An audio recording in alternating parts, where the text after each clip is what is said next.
Good afternoon, evening, morning, whatever it is where you are, ladies and gentlemen, good people, good people. Welcome back to the Blerd Brain Podcast, where melanin meets the multiverse, where blackness meets the beyond. I'm your host, Mo Better. And we have a new blurred face in the Blur's nest. I just adopted the Blur's nest. So I think I'm going to keep running with that. If y'all are ready. It's actress, producer, host of You Plus Happy podcast, author of ebook You Plus Happy, 90s and 2000s R&B aficionado. She said that, so y'all got to test her. Fitness enthusiast. So I said growth inspirationalist. I don't know if that's a word, but I like it. So I'm gonna run with it. And fellow Blerd, Selena, ladies and gentlemen. Hello. Insert some claps here. Thank you. Pleasure to have you. What I typically do here is, before we do any further introductions, is jump right into hot seat questions. Okay. And I let everybody know you didn't know any of these questions prior to.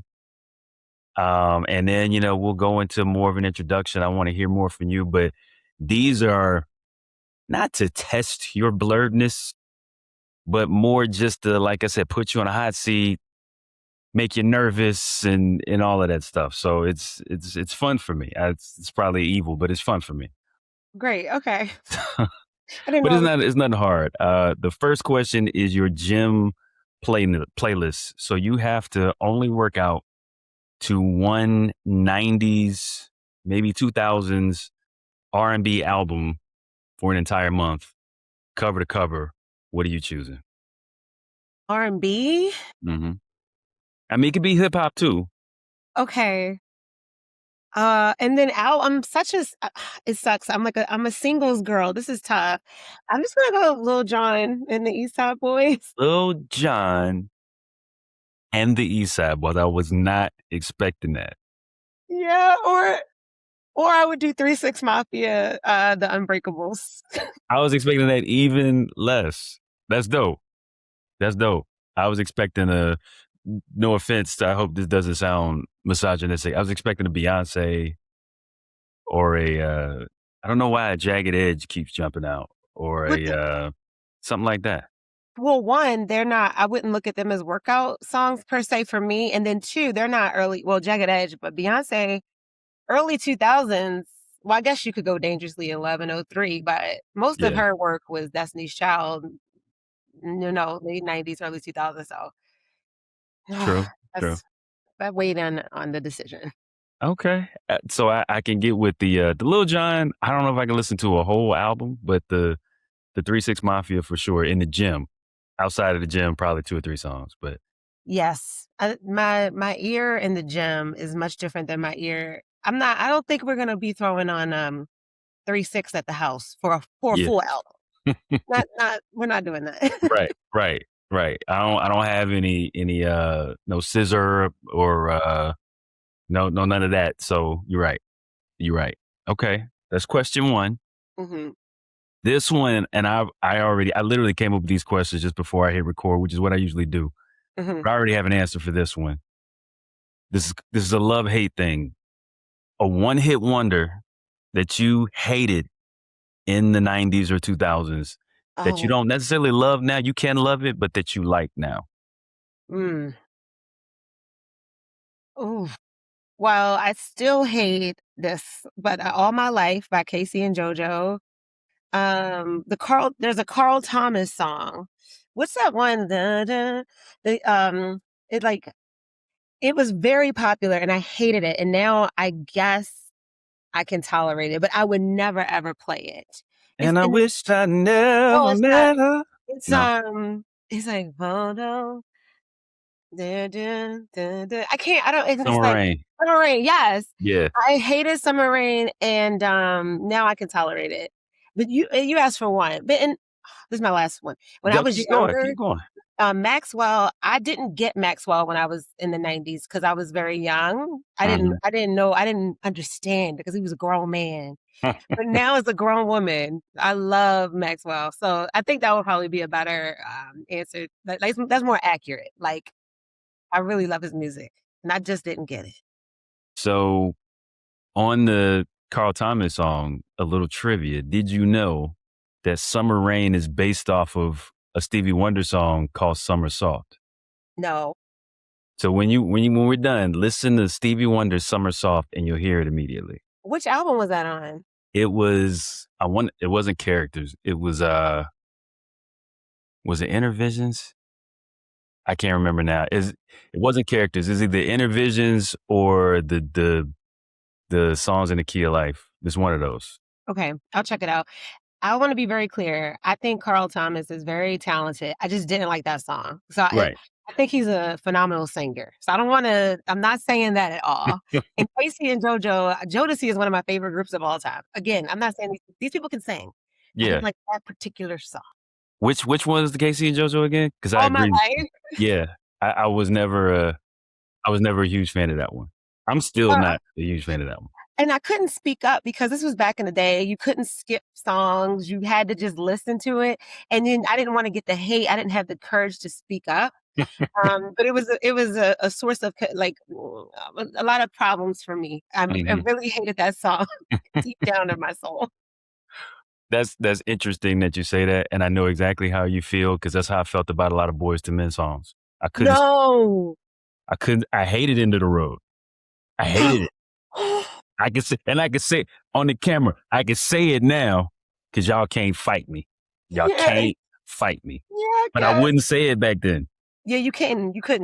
I didn't have the courage, but you know what? You're right. You got to speak your truth. But Yeah. End of the Road, do you still not like it? I appreciate End of the Road, and it's not Boyz II Men in general. I like Boyz II Men, but End of the Road was just so I'm not really a ballad person. Like when it comes to love music, I like everything in like minor keys and like the dark, not dark as in bad, but like I was more Jagged Edge than I was the Boyz II Men, nice tied up, type thing. Okay. But yeah, End of the Road. No, I'm sorry. It wasn't End of the Road. It was I'll Make Love to You.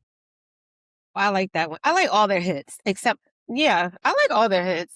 Like all the singles, I had their albums too, but I listened to Boyz II Men this weekend. Like, I'll Make Love to You on Bended Knee, End of the Road. I play them at least once or twice a month, like at least 4 or 5 songs by them. I still love them. Bended Knee was definitely a favorite of mine. Water Runs Dry is my favorite Boyz II Men song. That sounds like more your speed when you describe like more, not chill, but it's like Water Runs Dry is a lot calmer. It's like more vibey. It's very in the like the video, very in the desert wearing linen type music. And that was my thing. And their rendition of Yesterday, the Beatles song. Yeah. I really like that one. Okay. So I didn't get my song. Mine is, and I got to sing it. It's another Mac. Yeah. Wait. I hated it. Really? I couldn't understand why people liked that song so much. I loved it. I do now. Well, wait, what made you like it? I think, honestly, it was the commercialism behind it. Like when I would see it when I hear it in a commercial or on a television show, it just fit it's one of those, it's got to fit a situation. I can't just pop it. Even now, I can't just pop it in and just, I take that back. I can pop it in a car and just ride with the windows down. It's probably in my top 50 songs from the 90s, probably. I've always liked that song. And I thought as a child, not a child, but as a youngster, the music video was so cool. Like, I thought the video was cool. Even when I was young, I was like, he coming back, y'all, Return of the Mac. Like, I don't know. I just understood it. Like, and yes. And I don't know what some of the things he's saying, but I just thought he sounded unique. And even now, it's like, when you're going back to the streets, you got to turn it on. Yeah. Turn it on. He's making, and off of that one song, still pocketing money on a regular basis. So that's it for my initial questions. We're probably going to dig back into it, but I would love for you to expound on what it is you do, what it is that makes you, what are you blurred about? Mm. And this is a disclaimer to everybody as a reminder for those who are new here.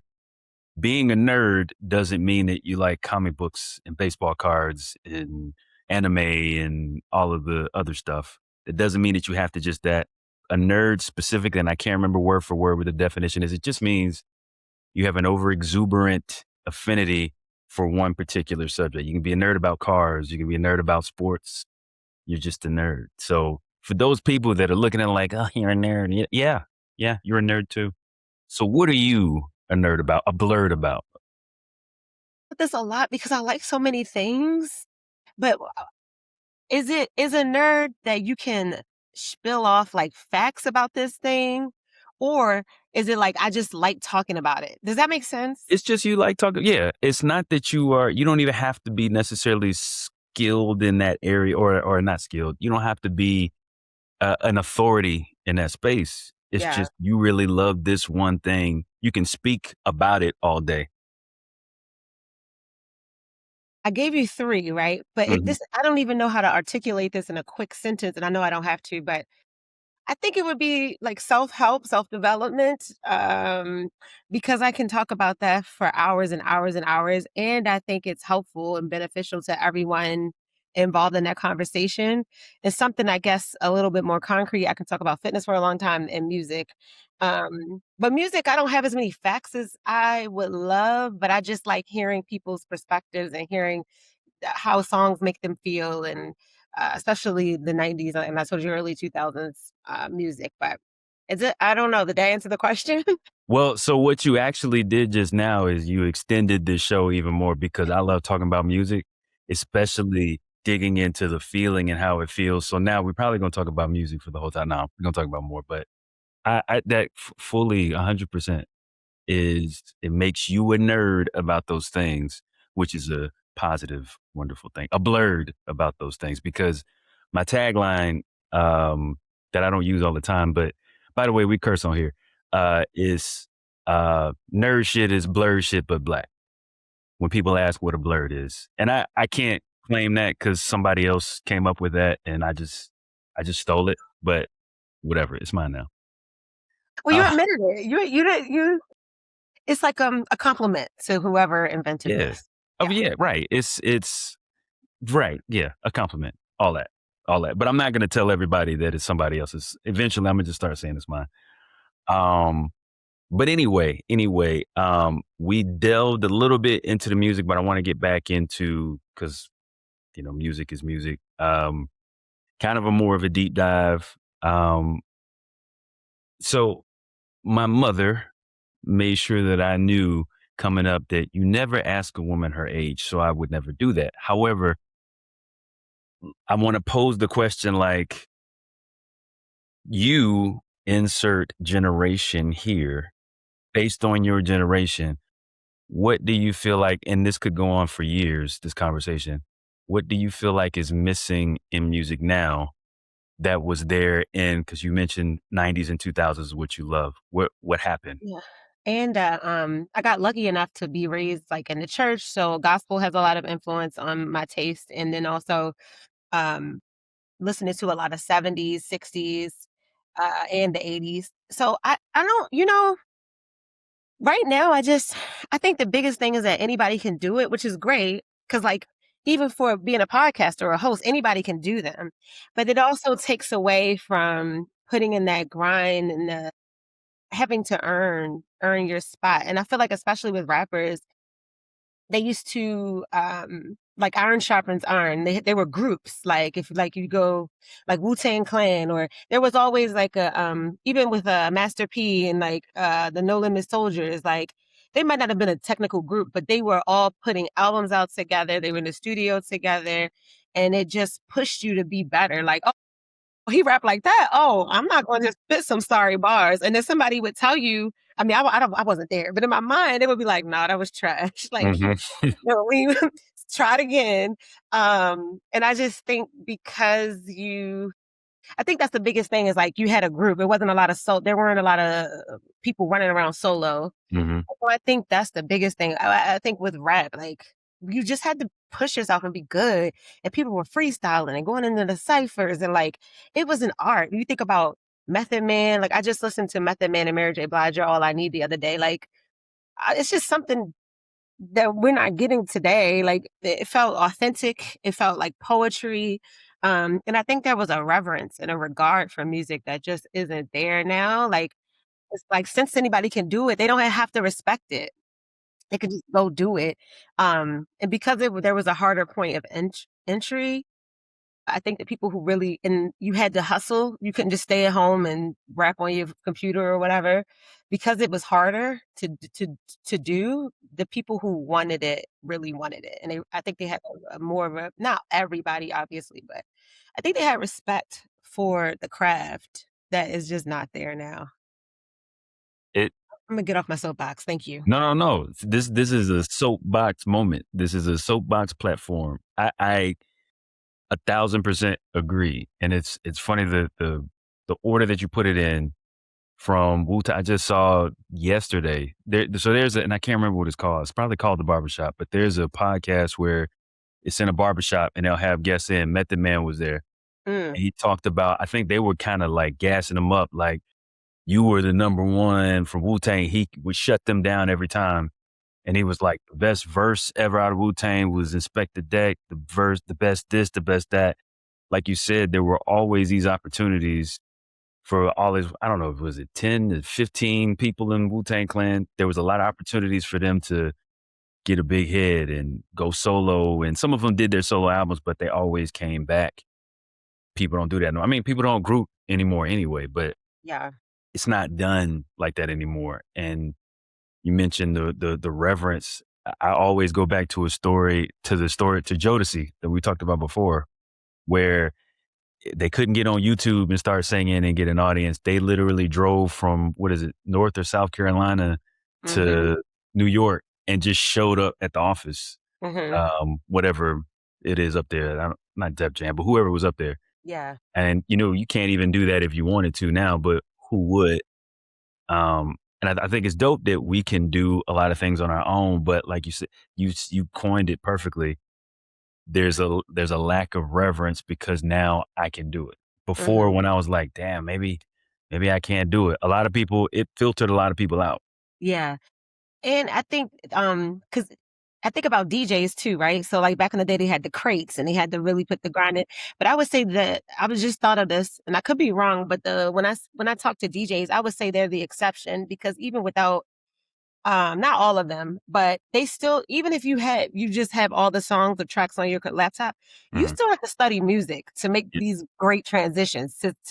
You can't just like fake it. I feel like you can't fake being a good DJ. And I've heard terrible DJs. I'm like, okay, I know you don't study music, you don't care, but and I've heard phenomenal DJs, and I'm like, oh, this person is studying like BPMs and making sure this goes with this.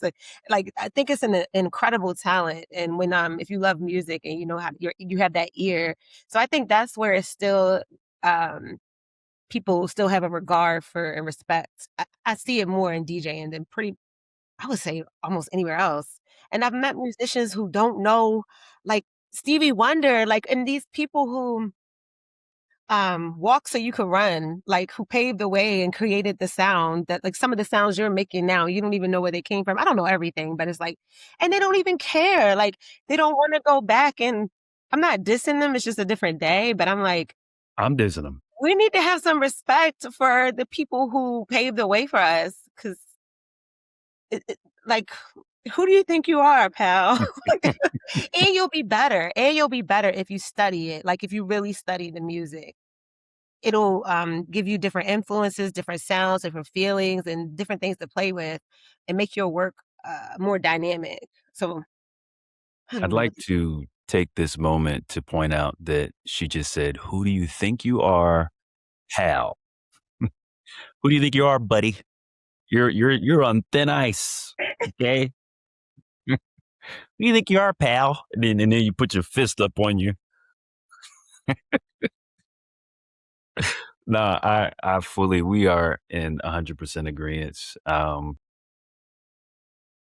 Even in interviews from a lot of these newer artists, and it's not that they're all trash, Right. but if I may not be the producer, but say I'm singing, I should know that this is a sample, is an Isaac Hayes sample, Yeah. right? I should know it because nothing is original now anymore, and they do some cool things with it, but I should know what my sample is. If I'm on a show, I should be able to talk about, like you said, Stevie Wonder. Oh, this is this is Visions in the background. If you hear that, and then we took this piece, and that I should know that. Hmm. And the fact that nobody's doing the research to know what it is that what you're producing has already been done is a slap in the face for me. Yeah. And to be fair, a lot of the artists in the 90s took songs from the 70s or Mhm. the 60s and so this recycling has always been happening.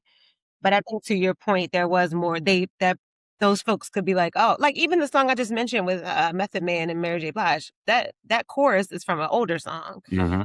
But Mary has remade a lot of songs, Mary J. Blige. But and she was her height was in the 90s, and she's had a very long, sustainable career, but she would give regard and reverence to the people that influenced her. Lady Gaga does that too. Like, they'll say, "I would practice these songs all the time," the artists who came before them, who influenced them and helped them learn how to sing. So I don't hear that as much now. Mhm. I was about to try to do another, but I forgot who it was. And just like you said, nerdy about music, I'm nerdy to where I'm listening to you and I Mhm. catch things like I'm the person who I'm right. You don't want to listen to music with me because as we riding, we're like, so I'm hitting pause. So that was a sample in 1972. When Ike and Tina, they was in the thing and did that. So the Mary J. Blige, it was a sample of Marvin Gaye and Tammy Terrell, but even they weren't the originals to sing it. Mhm. But I can't remember who Who was the the original to sing it. But anyway, because This is we not nerd. about music, but fun fact, I just found out I'm curious if you know, this is about a movie, but it's still in the culture. Nutty Professor was a remake, the Eddie Murphy movie. Did you know Yeah. that? I Hmm. did not know that. I was like, "What? What?" So Yeah. it's really cool to learn those facts. Okay, What I was didn't the know guy's that. name? It was a white dude. He's a comedian, and he was when Jerry when I Lewis? yeah, no, was it Jerry Lewis? I don't It's know. someone Maybe. whose name is he must have been, like, huge because I even knew his name. It might have been. Yeah. Something like that. Something like that. Yes. Everything recycles, fashion, music, movies, etc. Is just the way in which we do it can pay respect to it or completely ignore it and act like it didn't happen. Yeah. Um, and a lot of it is happening. But we talked about your gym playlist very lightly, but watch this. You see this bridge. Watch this bridge. But with your gym playlist, talking about the workout, on the workout end yourself, like what's your motivation behind your enthusiasm for wellness and fitness? Think it's the a lot of things are out of our control, but that's something that's in our control that can, like, give us a better quality of life, and so, I think that's the biggest thing. I grew up in I don't wanna say the hood, but I grew up in a environment where a lot of people were overweight, as I got older and I read about fitness and read about just taking care of your body, I was like, "Oh my gosh, I have control over what I eat. I have control over how much I work out." Um, and like I said, my quality of life can go through the roof by making those choices. So, that's what it stems from for the most part. Right. Yeah. Okay. Mine was quite different. I just wanted to look, excuse my speaking, but I just wanted to look good naked. Okay. Yeah, Um, respect. that's where it came from. That's where it came Well, from. whatever Uh, gets you there, whatever yeah, gets you it's there. whatever's motivate. Because like I used to, I'll be honest. When I first started working out, I was like 25 already, Mm, and I would have something to say. I wouldn't say it publicly, but to myself about people who would say, "Well, I want to work out because I got a trip coming up, or I want to work out because of this, or I want to work out because it's January 1st or whatever." And I would talk my trash, but they're there. It's got them in the gym. Yeah. So I, I I'm not concerned about your motivation. The fact that you're here is good enough. Yeah. Even if you're not here tomorrow, you're here right now. Yeah. And I think being proud of yourself for showing up consistently, just, or inconsistently, you showed up when you showed up.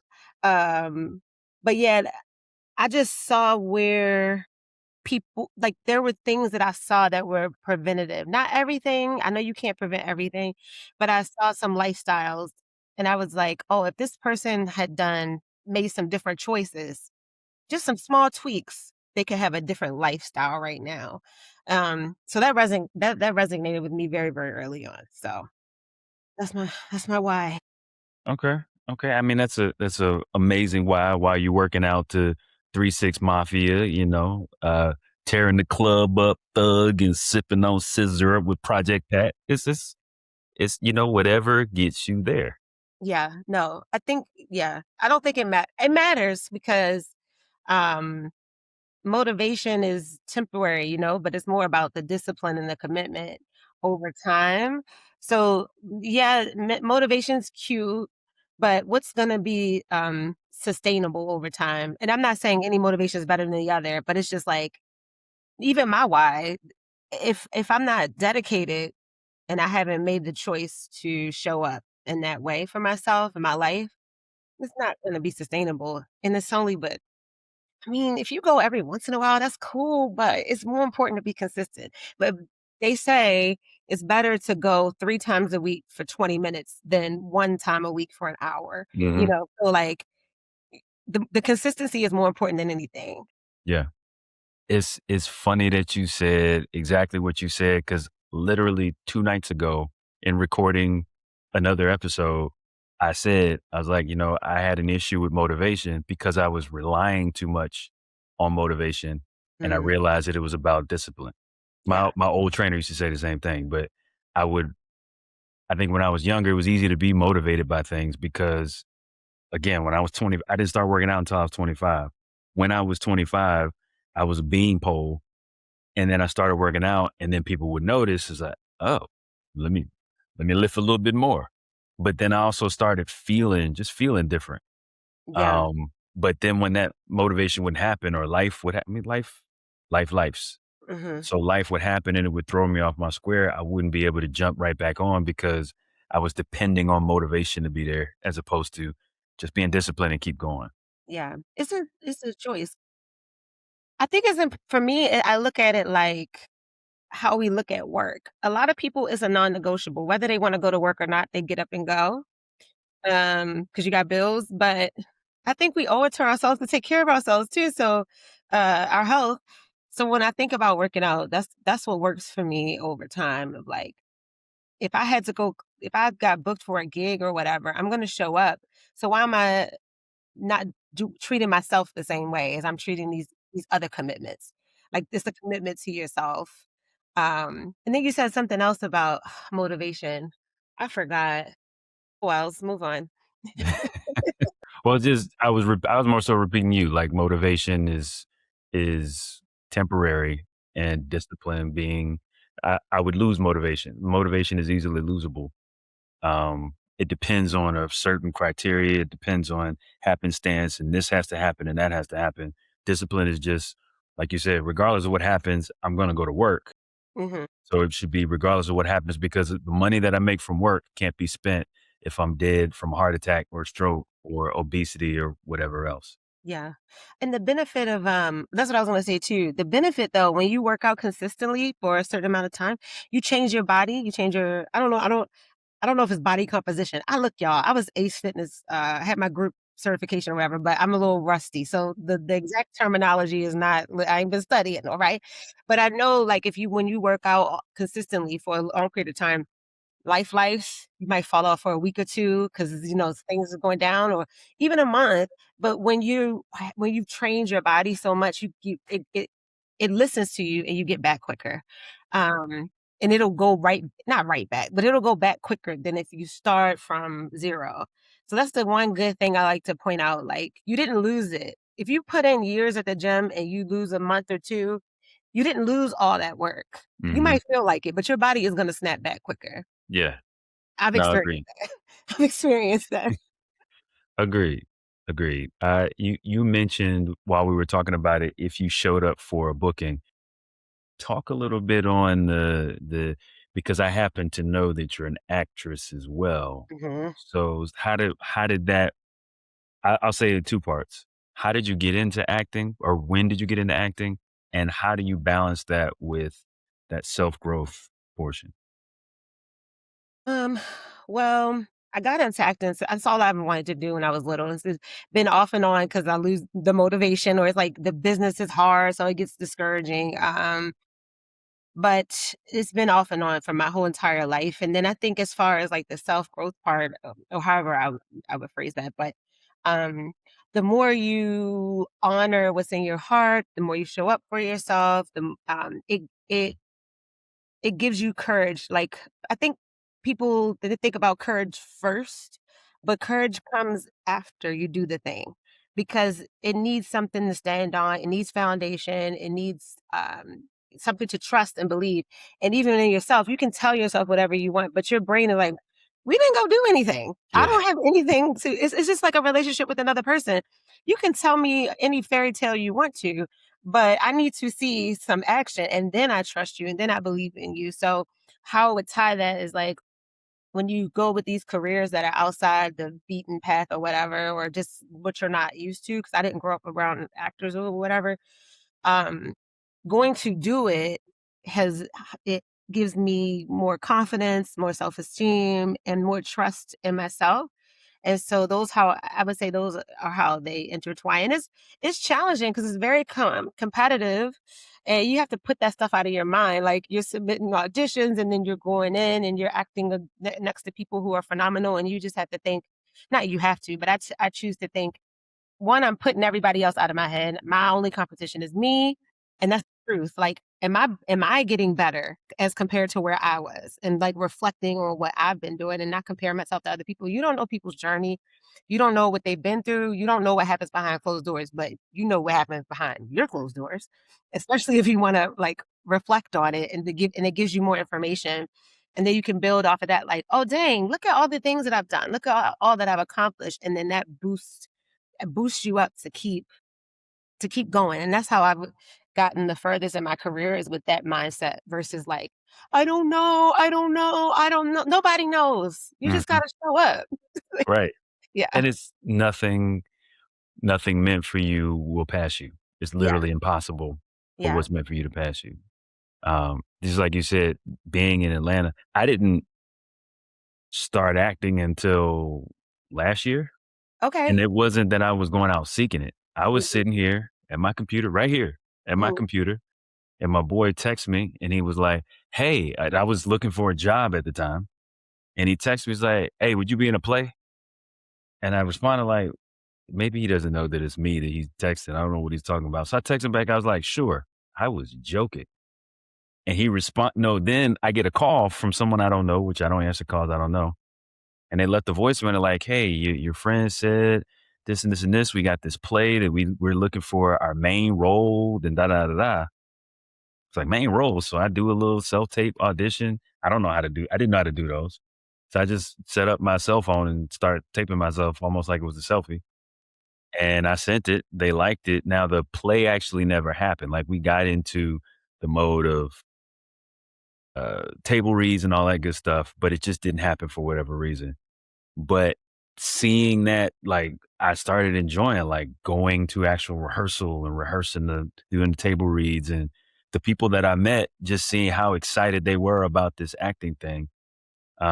And then right after that, somebody else was like, "Hey, we're looking for a lead in this movie." And I was like, "Lead? Lead? Like, you meet me?" And I'm looking at my own resume, like you said, I'm talking against myself. I'm like, "I don't have anything on my acting resume, but so I auditioned and I got it. And now, it's on a television network. But from there, and kept getting asked for roles, whether it be supporting, lead, or whatever. And then, I've always been a writer. Like I've always been a writer of story writers. So whether it's children's books, that was the main thing, poetry, used to be a music writer or used to write music. I'm getting back into it. I even wrote a novella, like I said, poetry, etc. So putting it down on paper, I was like, you know what? Let me write a movie. And I Mhm. started writing it. And then, you know, all of everything now is this big push to micro dramas and vertical series. And I didn't know what it was, but somebody mentioned it. And I turned it into a bunch of small pieces and chips. And, you know, I'm casting right now, as you know, I'm casting right now. So Mhm. Well, we'll see. congratulations. Thank you. And it was like you showed up, you know? Like, you could have been like, "I've never acted before," and even though you were joking, once that fell through, you could have been like, "Yeah, I knew that I wasn't supposed to be Yeah. doing that," and then another opportunity arose, and you were like, "Okay, here I am." Yeah. Yeah. It was I really enjoy it. Like, again, one thing I was watching, and I keep forgetting his name, the guy that played Wonder Man, he played the second Candyman, he played in a few other things. I forgot his name, but he was just recently in Wonder Man on, Disney Plus, and he was like, "I had to get out of the mindset of continuing to call myself a struggling actor." He's like, "I'm just an Mm, actor." mm, And it's like there was no cutoff point. I don't think he said this. I think I'm making this part up, but whatever. Like there was no cutoff point where it was like, now I'm an actor. It's like yeah, because you don't have roles or a Oscar, you're an actor. You just mhm, haven't achieved X, Y, and Z, but you're an actor. So I had to get to that point where it's like I always mention, and I have to stop myself. Well, you know, I'm an actor. I mean, I've only been doing it, but da da da da. But mhm. why that second part? But that's a lot of that self talk. It happens, feeling like an interloper. It happens in every industry. I talk to folks who write books, they're authors and they're published, and they still like they say like it took me 10 years to call myself a writer, even though they have multiple books published, like legit. So it's that's just something I think we deal with as humans. Like I still struggle with saying act you know what? I'm a thespian, an actress. But yeah, it's just still something that's like 'cause I do so much, but it's still something like, "Am I really?" Even though I've been in things, I'm like, I don't know, it's still a weird feeling. So, I don't know if it goes away or, it's just I think it's just part of it for some of it. Yeah. Is that like, what is it called? It's a term, um, the something, what is it? It's right on the tip of my tongue and is used quite a bit. Imposter syndrome. Is that kind of a Mm, form of that, you think? I think so. I think so. Yeah. And I think about it sounds negative, but a lot of people are not trained like they used to be. But when I first started, like I would be around people who went to school for this and they study it and we like read books about it and talk about it. And it was just like everything to you. And so I think that's a lot for me where it's still I'm like, I need more classes. I need more of this. I need to read more books about it. And um but now a lot of that stuff that I've learned has gone out the window. So it's Yeah. like, so it just, if you depending on who you work with. And so, but I think that's part of why I sometimes feel like an outsider because I like didn't go to Juilliard or something. It's like, relax. Mhm. It's fine. It's fine. Oh, well, who's your agent? Agent? God, no, I'm just Yeah. kidding. I don't. My, my, we're TPD. Right. That's TPD. I don't have one of oh, so, but who are you? Have you worked with so and so and so? No, that sounds like my dentist, but no, I But don't, I think that's why it's important to go back to what you've done, because like, mhm, I go back and update my resume regularly, and I'm like, "You know what? I have done a lot." And, having people around you who are proud of you and support you and, get excited, like, I'll do something really small, and my family will call me like, "I'm so proud of you," and that make people in the industry is like, it's nothing to them, but to people outside the industry, they're like, this looks like you're really, you're showing up and you're doing it. So I think it's important to have people who are happy for you around you. I think that could move completely into an entire discussion on thoughts around Tubi. Okay. So, and I think, and I say that because my perception has changed about Tubi since acting. Because Mhm. before it was like Tubi's just somewhere where people can just, they could sneeze on camera and throw it on Tubi as whatever, da da da. One, I didn't recognize that they do have standards and whatnot that they do, but it's also allowing it's also a lot of people watch it, not just like everyday watchers, but a lot of people are watching for talent on Tubi. But it's one thing to say, "Oh man, Tubi is just for whatever movies that ain't got no money," and then to actually see yourself on Tubi because it's TV. Mhm. So to see yourself on it, like I've seen the film that I was in multiple times, but I watched it over and over because it was like you know you you're your worst critic. So yeah, there's parts that I cringe at. It's like, why am I Mhm. smiling on such a negative part? Or why am I doing that? But it's still, I'm looking at a screen and I'm on it and I can direct other people to it. I think my mindset just changed about it after seeing it like that. But, I have my issues with what I think Tubi is about to do as it pertains to um, black talent. I think right now it's grabbing viewership because it allows so much black talent. That's what I was gonna say. Yeah, They're doing what Fox did. and UPN. Nothing, yeah, nothing new under the sun. They're doing it. It's the playbook, but the advantage that we have is that if we've seen that in the past, instead of putting it down, we like get on board because they're not gonna be what you see today. They've already started advancing, but in 5 years, they're going to be putting out really, really high quality content. And you would have wished you got on board, but you're so busy. I'm not judging people, but if you don't see the vision, you get bogged down by like, this isn't the right quality. And I know people who take this very seriously and they won't be a part of something that they're not proud of. And I respect that too. So you have to make those choices. But as long as you're making your choice off of the big picture too, like thinking about, okay, they're really gonna do what you like you said, what UPN and Fox did, with if it was Fox, right? Where Martin and, Mhm. yeah, so, Martin Living Living Single. Single, New York Undercover, so Mhm. that whole run, but and I think looking at it from that perspective, it, like, kinda getting out of our feelings, like, this is where they're going, where do I wanna be? And I still might not wanna be a part of it because some of the stuff, the quality isn't so great, and if you're someone who takes this very, very seriously, you sometimes you don't want your name attached to certain things. People you I think is this is a normal career, and I think it's important to have a vision for yourself. You can't control everything, but it's like, I wanna be the next Denzel. Well, Denzel's not gonna be on TV. Even when he first started, he has standards. Right. It's just what it was. So, I'm not putting Tubi down, though. I'm on Tubi, and from what you're saying, I gather you're on Tubi as well. Mhm. So, I ain't got no shame, but but in that, because it was something I think it was a great project. I thought it was well done, and I knew the people who were on it, and I knew I respected them, and they respected me. So it's just making it, you gotta look at all the pieces when you make your decisions and not these blanket statements because, there's just more to it. There's just more Yeah, to it, bottom line.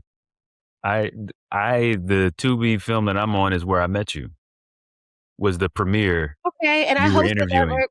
Yeah, Perfect. yeah. Yes, yes. So that Okay. was shout out to Tables Turn, Mhm. Bianca Williams. That was I would that again, that's what being in that is what changed some of my opinions on Tubi films. Yeah. Because like you said, there's still crap out there too. Mhm.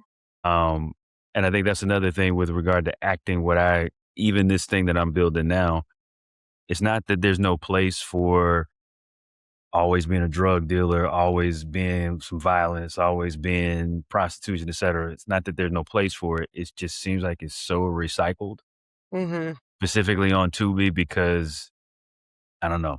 So that's why I kind of veer away from that. That's not what the project that I was a part of. Like that's Right. why I liked it so much. Mhm. And the project that I'm doing is not that either. But And we shout shall out to Bianca. She was on my show, You Plus Happy. Uh, indeed. She's lovely, and that's how we met. And then she gave me the opportunity to host the red carpet for Tables Turn. So huge shout out to her. And that's what goes like to building those relationships. But yeah, I mean, I don't know. It's tricky. Like, yes, the stories of Black folks, like these stories that don't paint us in a great light, they're going to continue to be there. And it's just like figuring out again what kind of artist you want to be, what type of projects you want to be a part of, and but what you said about seeing yourself on screen, it's so funny when I see myself when I see the character that I play on TV or on a screen, it's not me. And I know I used to look at actors when they said that in interviews and I'm like, that's crazy. But I really separate. I played a character in this web series called Company Time. Her name is Michelle. Michelle is off. Okay. Michelle got problems. I love her. She cool, but I am not Michelle.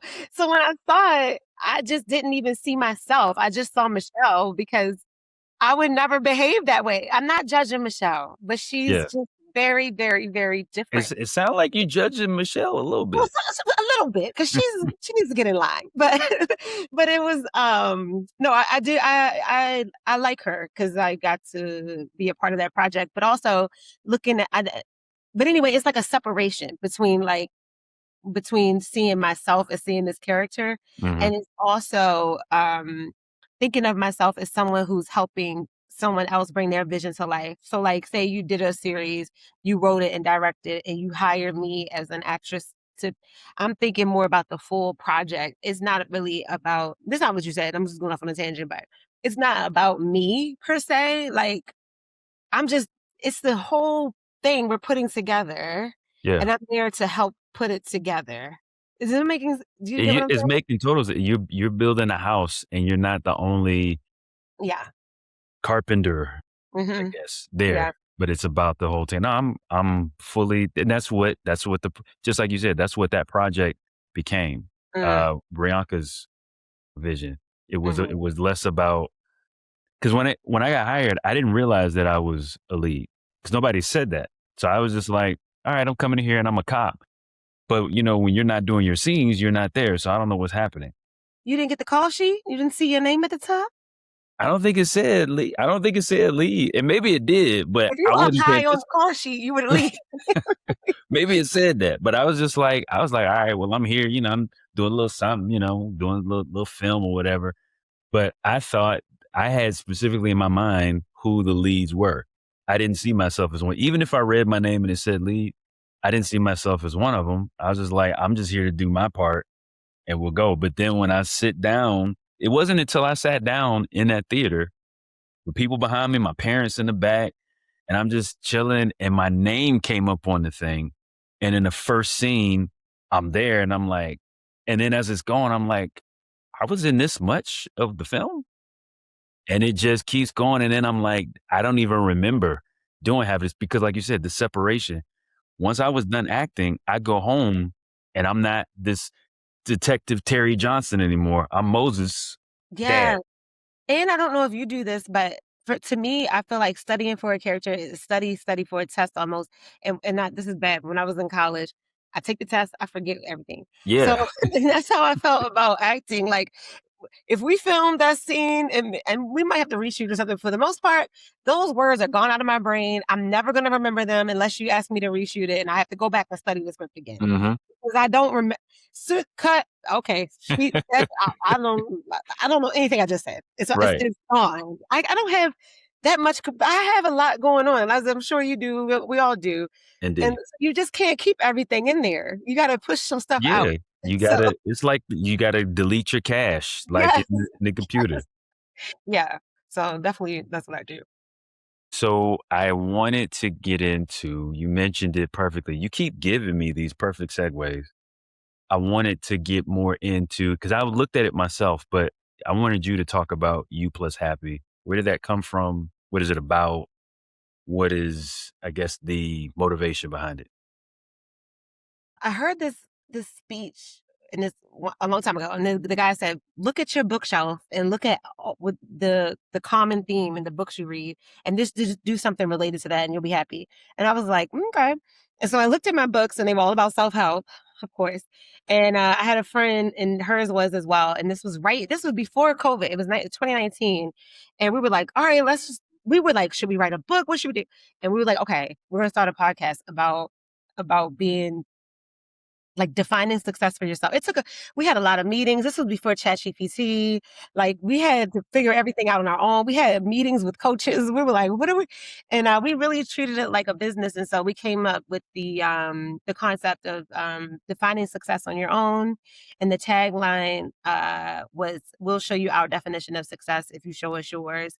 And it was about bringing people on this show, interview based, talking about their journey, because we see like an album, you see the final project, but you don't know what it took to get there. Yeah. So we wanted to expose everything behind the scenes of success, and challenge what success means. And not just, I think in our culture it's like monetary, it's about, I don't, so it's like, what does it look like for that guest at the time? And it was never to tell anyone what to do. It was for food for thought. And now over 200 episodes. So I think it's, I've stuck with it. And when they say follow your heart, you'll never work a day in your life, bullshit. But but you don't know where that journey is going to take you, and it's opened so many doors. Like I wouldn't be sitting here with you right now if I didn't have the show. I wouldn't have met Bianca, then I wouldn't have hosted the red carpet, and then met you, and like it's a domino effect.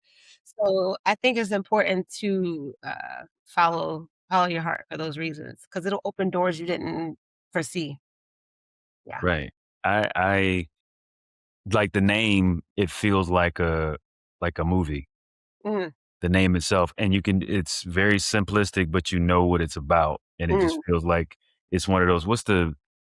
It was a book that I think turned into a movie. The soup, the kitchen, your chicken noodle. Wait, chicken. chicken soup for your soul. I know what you're talking Yeah, about. didn't that Yeah. turn into like a movie or a Oh television show or wow. something? I think it did, or some kind of like it became physical as opposed to just a book. But Hmm. that's what that feels like. That title anyway. You plus happy. Okay. Okay.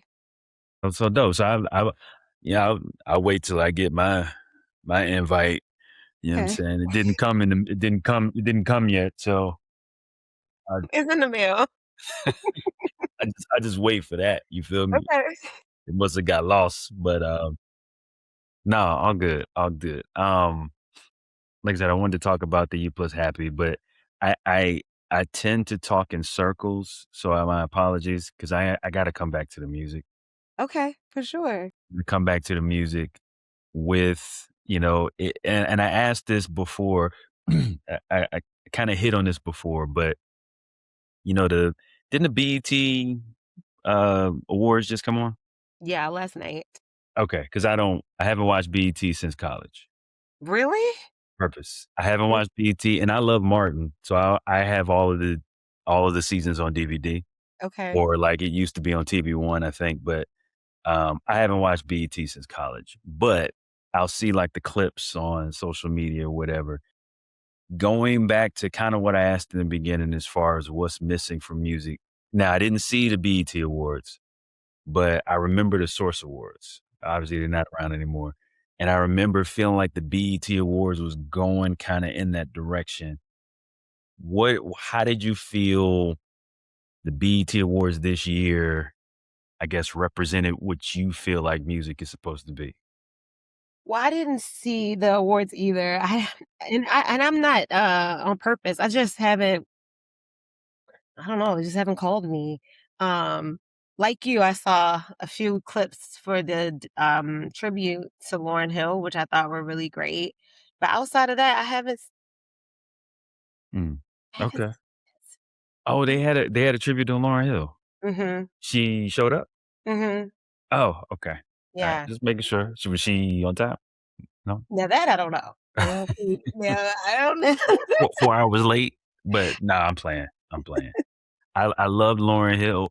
Lauryn Hill, I can't ever put her pantheon where I feel like she would have made it to because it's only one album. I mean, it's one album and then the acoustic album, which I have both. But I feel like the quality of that one, the Miseducation, was she was assured D'Angelo level. Like D'Angelo is the artist that I can, maybe not everyone is. Brown Sugar, Voodoo especially, that was my favorite one. And Vanguard, that's all of them, I believe. Yeah. But can play cover to cover. I may not love every song, but can literally play cover to cover, not have to turn it off, not have to skip. Lauryn Hill's Miseducation, the Miseducation of Lauryn Hill was that album. Yeah. And then never got another one. Yeah. So that Maybe, was disappointing. well, maybe she was like, I can't top that. And why do Well, I? and I Who mean knows? that I don't know. what I recognize is, these, and we as in not just me and you, but just in general, we put these people on a pedestal, and not even a pedestal, but a pedestal they don't even want sometimes. And we assume that, you got all this, you're doing this, you got to produce this, but they got life going on just like we do. Mhm. Um, some of it we see because media is nosy and they give it to us, but a lot of it we don't.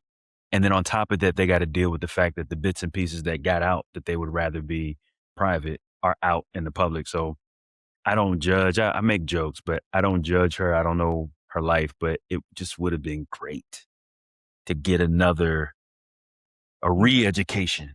you think it would have been great. What if it wasn't? You're right. You're And then she right. would have messed up her legacy. You're I'm right. not saying that's what would have happened, but if her second album was so bad, I don't think it would have been bad.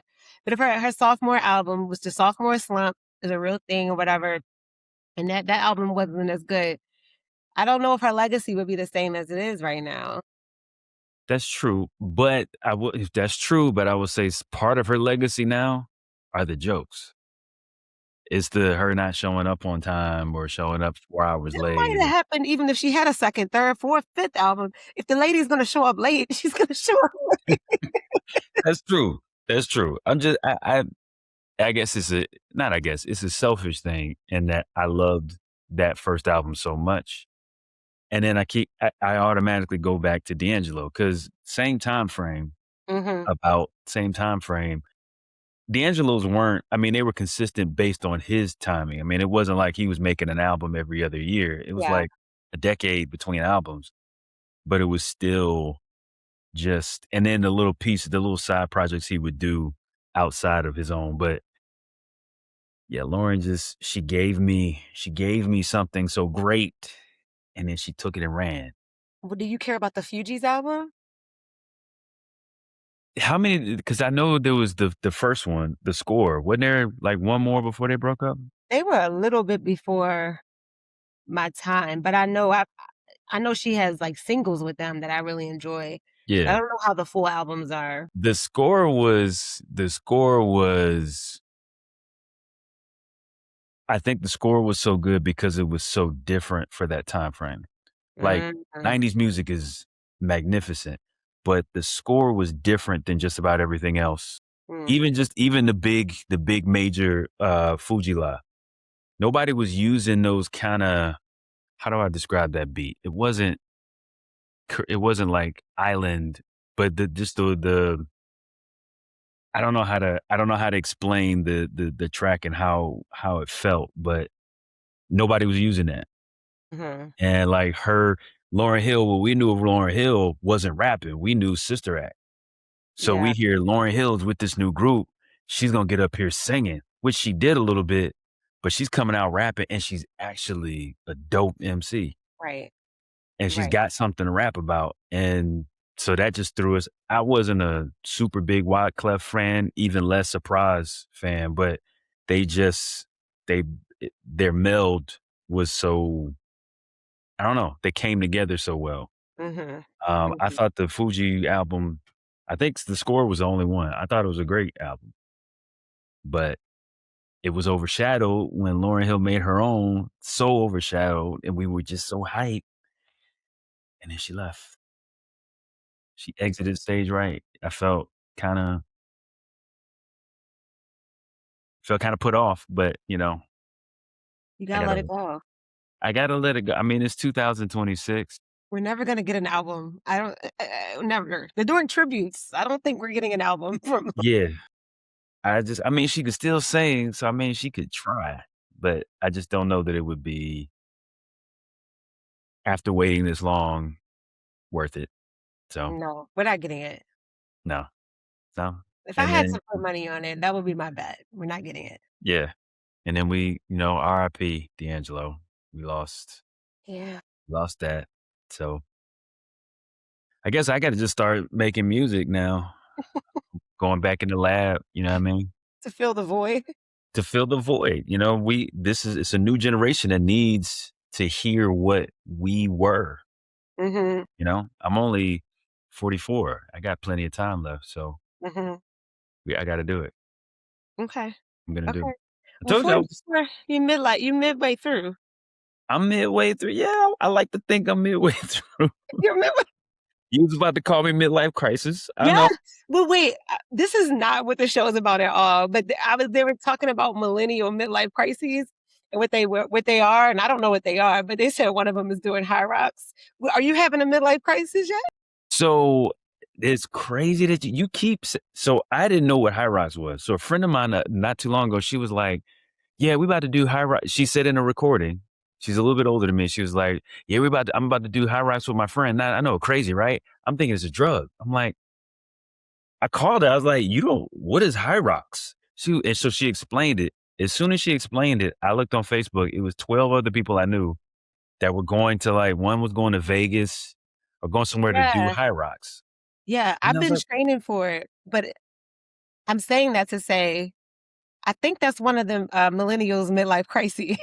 it, it might be. It might be.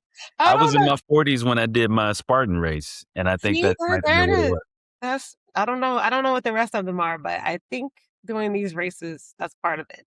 I think that's a pretty healthy midlife crisis. I mean, I It could is. buy a motorcycle and Yeah, and I guess they're not dating the young women. I don't know because those are the cliche ones. Like, yeah, you get a 20-year-old. That's a little different. I don't think people are doing that like they used to. And millennials, they used to really, really drink.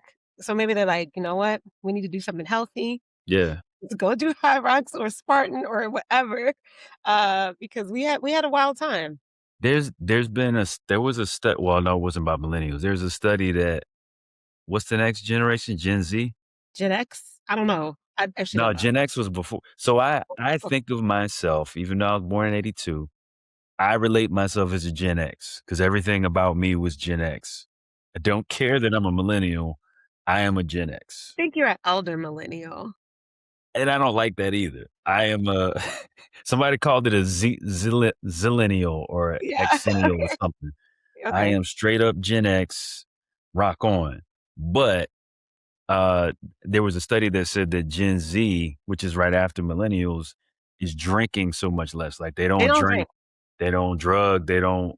Yeah, they They just. drug. They do shrooms, Well, you're right. ketamine, uh, but that's why so many of these companies are putting out the THC drinks because they're like, "Well, we're gonna get our money," but Yeah, the alcohol sales are way down. And that's a fact. I've been reading about that according to what I read. So I can't cite my source. So just look it up yourself. But not you, but anybody like, what's your source? Google, okay? Um, but yeah, that's here why. making stuff up. No, I promise. It was legit. Um, it was on our millennials drinking no, Gen Z drinking less.com. So it's true. But that's why the THC drinks are like really taking off because the what are they called? The Gen Zs? The, no, Gen X. Wait, what's the one coming after millennials? Gen Z, Gen Z, Gen Gen Z. yeah. Because They're still gonna millennials are technically Gen Y, but they call them millennials. millennials. Yeah, every generation is gonna have their thing. I think millennials, it was alcohol because we were coming off the crack epidemic, um, which is very serious. But then after that, I think we took over for a little while, and then we were like, "Turn up, shots," and the Four Locos, and then the kids after us were like, "That's poison." So Yeah, they're doing, like I said, they're doing a lot of mushrooms and they're vaping, ketamine. I don't know what else they're doing. I'm sure they're doing other drugs. Like mm, every generation is going to do something. yeah. I just never thought alcohol was going to go away because it's so normalized. I'm I'm curious to see what the next because I think even with me being a Gen Xer in millennial years, I can see my transition of right after college. No, in college, it was drink, drink, drink, drink because it was college. And then right after college, it was now I can drink, drink because I can afford the drinks because I was drinking the cheap stuff in Mhm. college. And it's become now I sip or I like this particular type of bourbon because of the taste and the nodes and the whatever. It's not, I'm going to drink this for the crazy feeling or like with me, drinking wasn't, this is going way off, but whatever.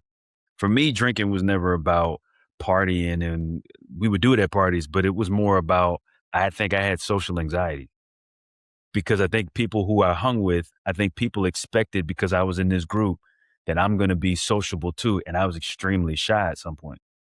So when I take them drinks, I'm not shy no more. But now, because of social anxiety, everybody else is holding a drink.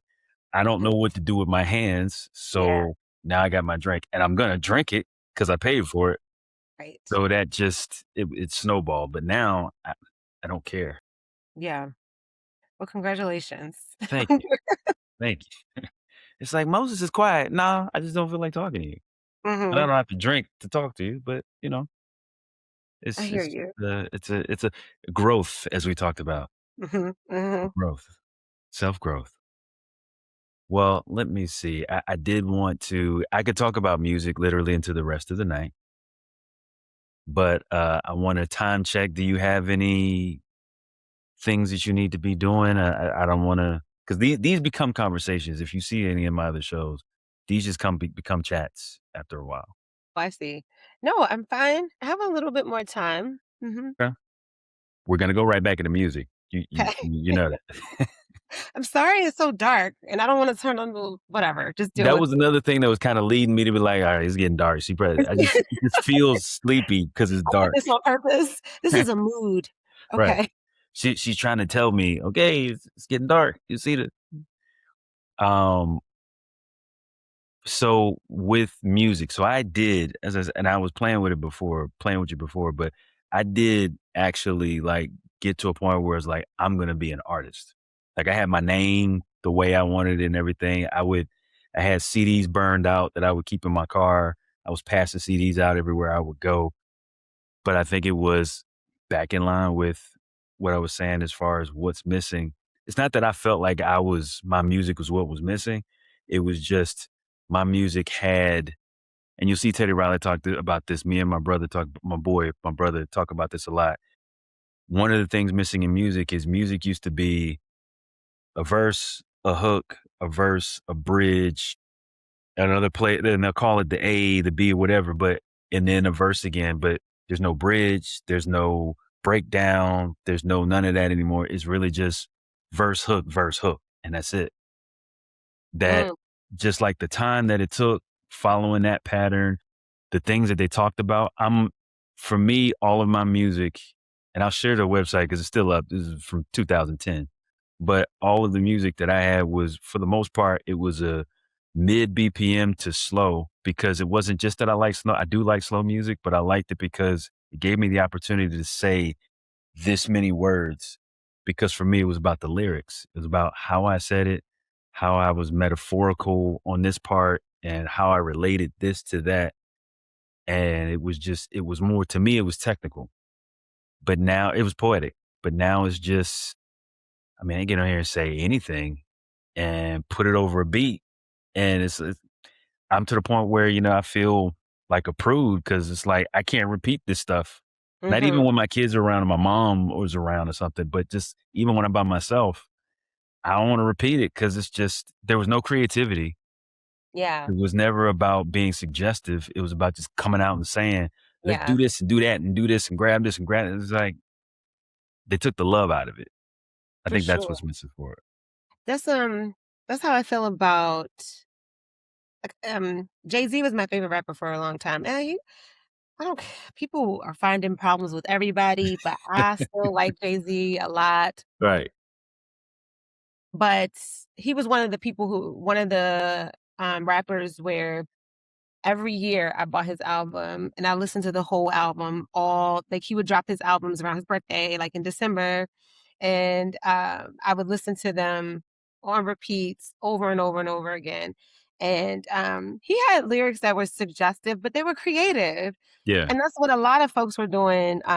Even 50 Cent, like Get Rich or Die Trying. I can't remember a specific lyric, but I just feel like that era, it was a lot more creative. And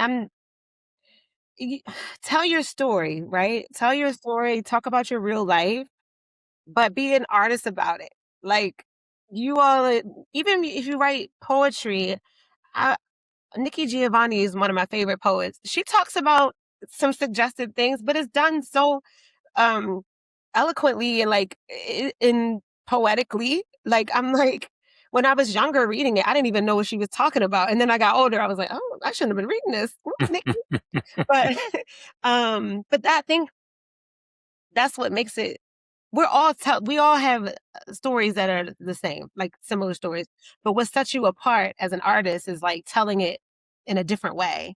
Because if you're Mhm. just saying like, I'm just gonna use something very tame, but like I went on a date with her and we kissed or whatever, like that's not creative. Yeah. That's the way, and that's how, like with R&B singers, they will, most of them talking about, I'm in love, or I got my heart broken. That's, I mean, Mhm. that's, but they were telling it in all these creative ways and doing so many things with these songs. It was like, you didn't feel like you were getting the same thing just over and over again. And it was like, oh, let me listen to this. Let me hear this. Um, and like with Boys to Men, even End of the Road, they still were pouring out their hearts. There was a feeling in it. Like, it was just different. It was just a different feeling. But yeah, to your point, how are you gonna say the same thing differently? Yeah, exactly. That's important, and y'all not trying. At all. You're It's not trying. literally this song is the same lyrics as this song, Yeah. same feel as this song. Like and what I was meant like by suggestive, I like suggestive, but like basic, just like in movies with acting, I want to film like the thing that I'm writing. There aren't going to be any was naked and they pulling the clothes off. Whatever, it's going to be suggestive. It may be you turning out of a door and him walking in the door. Y'all know what happens in there, Yeah. but Yeah. it's suggestive. Everything doesn't have to be seen. So with the music, you don't have to come out and say everything. Or perfect example, it was written by Curtis Mayfield. He also sung it too, but Curtis Mayfield made a song for Gladys Knight and the Pips on the movie Claudine, which is one of my favorite movies of all time. And it's The Makings of You. She literally describes the ingredients that it took to make this perfect person as if it was a recipe. So Mm-hmm. I wrote from that a song. I wrote a song called The Recipe, and I used that same thing. And I was talking about it in a lot more suggestive way, but I wasn't, there not one word in there was nasty. It was all literally about preparing something in a recipe. There's so many examples of it. Like what came to my mind is Shaka Khan, 48 hours. I don't remember the name of the song, but I'll make you wish there were 48 hours in a day. Like we, I know what you're talking about, Shaka, but Yeah, what you're not. But it's done in a way that is tasteful. I right. think being very tasteful. But I'm curious if you think women have had a part. Not, I'm not blaming women, but like how women carry ourselves, not ourselves, but we have the female rappers now too, and just I mean saying they saying some stuff, so that influences how we're. I'm not gonna say millennials because we're different, but like how the Gen Z. This I think that'll influence how the male rappers rap. Does that make sense? And I'm not blaming. I love all of us. I'm not blaming that, but I'm saying something in the culture had to shift Yeah. for that to come about. You know what I mean? So I'll say my opinion on that is multi-tiered and layered. I think where that shift happened was because it was and still is and shouldn't be, but it's a male dominated industry. And because it was a male dominated industry, I think a lot of women felt like we got all this talent and we're not getting any appreciation for it unless in the video all my stuff is out or if I'm talking about nasty stuff.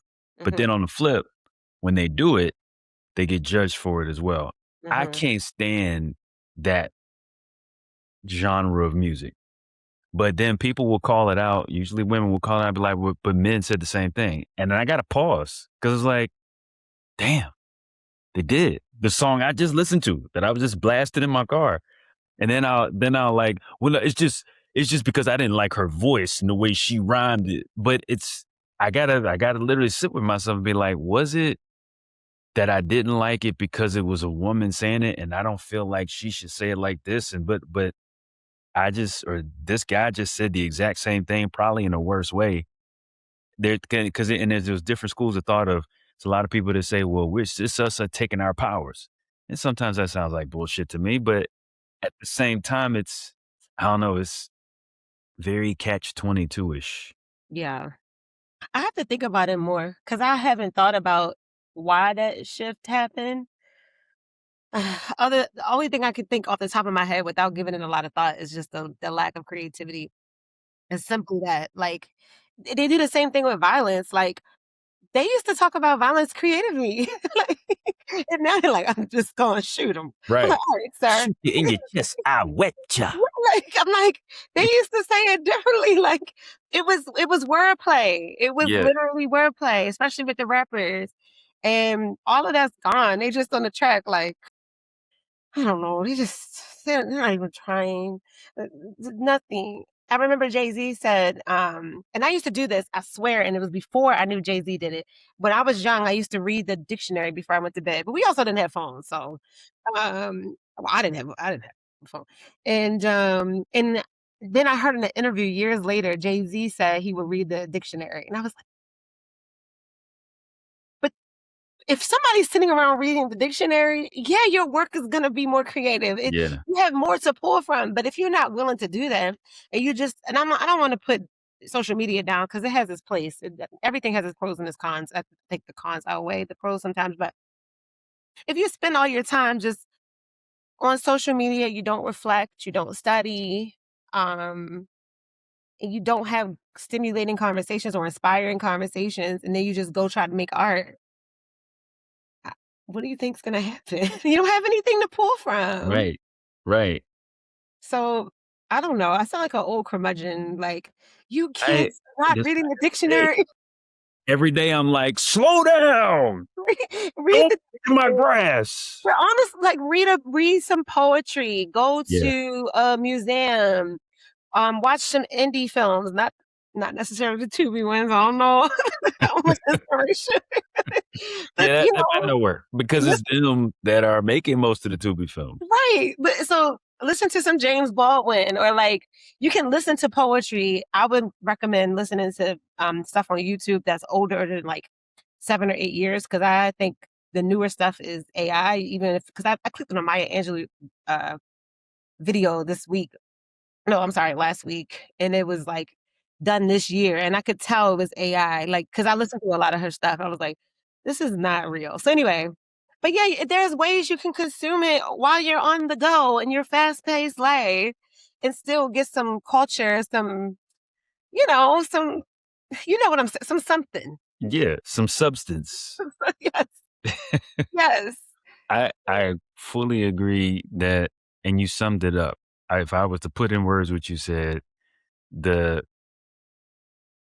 a lot of specifically rappers, but even these R&B folks now they're doing something that requires the English language without a grasp of the English language. And not that and I'm not calling them stupid or that they can't talk, but we had to, because we had less interaction with the social media, whatever. We had to have a better understanding, a better vocabulary, a better grasp of just using words and wordplay. We literally, I remember, was it middle school, high school, maybe middle school and high school, poetry was a part of our actual Yeah, lesson. yeah. Now we weren't, because I grew up in a predominantly white neighborhood. We weren't learning Nikki Giovanni and James Baldwin and Paul Dunbar and I had to whatever. read Emily Dickinson? Am I saying Yeah, it? Dickinson, That's what yeah. We were reading Of Mice and Men. I know it's not yes. poems, but we were reading that. And I liked Of Mice and Men, but I had to on my own pick up Native Son and Things Fall Apart. But even with those, and though I love poetry, I started loving poetry, even with those that aren't poetic, it still challenged me to think with different vocabulary than what I was using.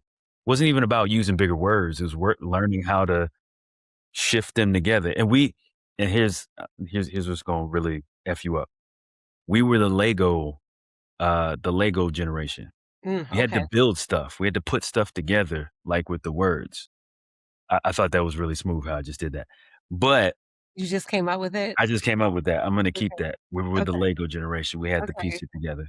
I'm Okay. going to insert some like claps, and then I'm going to AI you, and you're going to be like, damn, I'm going to do that. I'm gonna make sure I don't say it. So you can't. Where can you source it from? What, the AI? If I don't say it, if I don't Oh, say DAMN, AI, all I got to do is I can get 11 Labs will take your voice from this. I can just put a sample in there, and so scary. Okay, it's I didn't know that. yeah. No, I'm kidding. I wouldn't do that. But no, it can't do that. And yeah, 11 Labs, all I need is a sample of your voice and a picture, and I can make you say anything I want, which makes you think, how long have they actually been doing this? Because everything that we get, right. the government has been using for at least a decade. At least, just like Yeah. the internet, they had the internet way before we did, like Yeah. way before. So Yeah. no, not surprised by that. Yeah. It's like I'm almost surprised they haven't done it yet, but like they could get a video of Barack Obama saying, I back Donald Trump, and my parents' generation will believe it because they didn't come up on AI. We're like, did you believe that Barack Obama is now back into the like, Ma, no, I didn't. And even after the truth comes out, most people will still believe it. 'Cause But of it's the still yeah. in the back of people's minds. So It's gonna have to get regulated. I don't know what's gonna happen, but it has to get regulated, or like we're just not gonna believe anything. I don't even believe half the videos I see on TikTok already because me I'm either. like, that's not unless it's a creator that I've been watching for years. Hmm. I'm like, I know their page, I know that's them. Like, unless they got hacked or whatever. Yeah. But outside, if it's a creator I don't know, and it's like, look at this happen. I'm like, I'm already like, I don't believe anything. I err on the side of like, it's all AI. Everyone's lying. Yeah. Everyone's lying. It's to the point where the AI can even sense because it used to be AI, you could tell it was AI because it was so super crisp. Hmm. Now it's like AI can Yes. sense, like, what am I trying to say? Like blips in your video and make it look like, oh, well, like say my, instead of 4K, I had a cell phone that was only shot in like 720. AI can manufacture it to look like it was shot in that it can make you stutter. It can do all of that. So when I stopped believing everything, I found this page. It was a senior citizen home, and like the older people were making jokes and stuff. And everybody was like, "This is AI. This is AI." And I looked it up, and it was AI, but the videos were shot in like very low quality. The people did not look good. You know, they were seniors, and it didn't look crisp at all. It looked like they had shot these videos on damn near a flip phone. And Yeah. I was like, "Oh, these people are funny." And then I went to the comments. I was like, "Oh my, Yeah. no more. It's all a lie." You're laughing at a computer. Yes. And ever Yeah. since then, I've been like, everything's a lie except for yours. Like I said, a creator that I've been following for years. They piss me off. I mean, they piss me off all the time, but they piss me off when they started recreating. I love dogs. So I love Mhm. the dog videos or dog do funny things. Whenever I see a husky now, I'm like, that's fake. Because they always use a husky for some reason. No, but they're increasing. Period with especially like the funny dog videos and the funny Hmm. cat videos. Yeah. But a quick aside, I've gone down these rabbit holes on TikTok. I'm watching cat psychics or animal psychics, and I'm a fool because I believe everything they're saying. But it's fine. That's just a quick Animal aside. psychics. Yeah, so they people take their animals to the psychic, or they'll do it virtually, and then the woman or the psychic will read the energy of the animal. But one woman told her cat to say balloons in the psychic reading. And then in the psychic reading, she was like, the cat keeps showing me balloons. I don't know what it means. And I was like, I was like, it's real. Wow. That's Okay. my guilty I'm pleasure. gonna put when I intro you, I'm gonna put on the top Selena Gullible. No, they're true. I don't know. I don't know if they're true, but anyway, that's my guilty pleasure. I don't. The reason I like it is because it can't hurt me to believe this. Like, Yeah, I don't know these cats or these dogs, and like, and even if I did go to one and like got my animal, I don't have an animal, but if I did, oh well, I gave her $30. Who cares? You know what I mean? yeah. Like, It it's was entertaining. yeah. I don't feel like it's a downside to it, really. Like, Yeah. unless you start going every week and they're telling you your cat has a spell or a hex on it, and then you're getting it like the cat unhexed or whatever. But if you go one time, who like it's just a fun thing. I think a lot of things, as long as it's just entertainment. Yeah. Like you said, it's not altering your lifestyle and you Yeah. spending all your money on a cat psychic. I don't even have a cat to take. I wish I did. I would have my cat at a cat psych. You know what? You should just go to Humane Society, get one real quick, take it there, see what happens, bring it back. Like, this woman just kidnapped me from my shelter. Like, no, I didn't. I didn't kidnap him. Right. You Puddles. That's your name, Puddles. Ma'am, your cat says her name's not Puddles. It's a cat. What is this? What does he know? Like, no, I love it though. I love it. It's just silly. Hmm. Wow. Wow. I'm gonna put that in the notes. That goes in the notes. Cat psychic. I'm not a cat psychic. I I believe mean, I but the believe in them. right, you believe in them, and I you do. repeated it twice. So now I'm gonna use that piece. Hmm. I That's believe fine. in. I stand by that. I believe in them. And I'm Okay. not the only one. Okay. All right. We won't be we won't be airing that part of the block my block my IP address. We put something else. Messing up your show. Like, oh shit. I'm I sorry. was trying to get more views, but I don't know if these are the views I want. You know, I'm kidding. Totally kidding. Well, goodness, I didn't realize it was a minute and 26. My hope was to go at least an hour, but I was about to get back on music, and that would probably be a whole nother hour. But we have to do another. Okay. You can chop this one down if you want to take out the cat psychics. I'm not embarrassed. I'm But if putting that in the beginning. it embarrasses your show. Cat psychics is gonna be my hook. That's gonna be the Okay. very beginning. I believe Okay. in cat psychics. 6,000 views in 5 minutes. Sounds right. That Yeah, sounds right to me. yeah. I'm gonna do it. I'm gonna do it. I'm not cutting none of this. I'm keeping the whole thing. I never do. Never do cut it. Okay. Sounds But I appreciate you so very much. We have to have a second. mm-hmm. Gotta have you back in the Blerd's nest. That's I just came up with that the It's last show. Hollywood talk in the No, no, blur. no, this is real. Look at my last thing, my last guest. We said on the first one, "Hey, we gotta have it back next month, back again." And we're Okay. probably gonna do another one. Okay. Okay. And you'll have to get your U plus happy invite. Yeah, that would be nice. Let me check my No, I don't see it, but, you know, whenever it comes, it'll be great. Okay. It's coming. Okay. We have your contact information. You're gonna have your people call my people? Is that what's gonna be? So you doing the Hollywood talk. I got you. I just got played. That's cool. That's cool. It's not the first time. No. No. No. Can you do me a favor and shout out your socials and let everybody know where they can find you? Yes, Selena Marshae everywhere, Selena underscore Marshae on Instagram, but the best place is YouTube, and that is also YouTube/ at Selena Marshae. And Marshae is Marshae. Nice. And where is you and you plus happy? Is that also there? We have yes, U Plus Happy podcast is available on YouTube, Spotify, Apple. It saves lives, so you should definitely listen to it. And we just started a podcast called No Loyalty as well. That one is about Love Island. So those I've are very different sides. If you want to see, You Plus Happy is the professional Selena Marshae, and No Loyalty is Selena Marshae from Baltimore. So you choose what your own adventure. You were the first person did you grow up in Baltimore? Mhm. The first person I've heard like the T and all of that, the Baltimore I've been gone so long, but as soon as I get off the plane, is I'm like, Baltimore. Baltimore.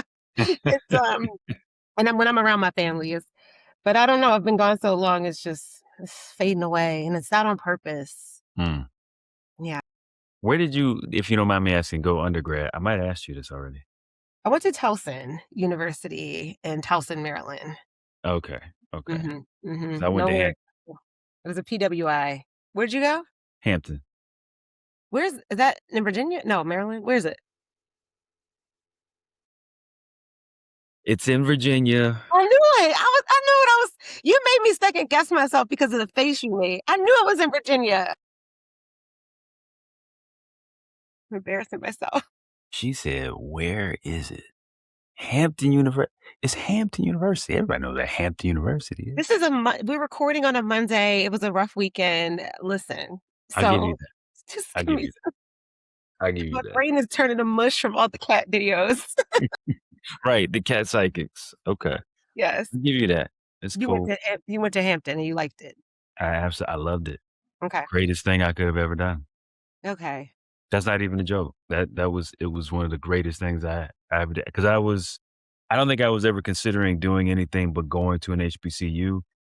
My dad is a Hampton grad, so that was always in the forefront. I checked out the Morehouses and I got accepted. I checked out the Howard and I think Tuskegee and a few others and got accepted. And I checked out some of the PWIs too. Like I lived in Illinois, so I checked out the Northwestern and I didn't even look at SIU.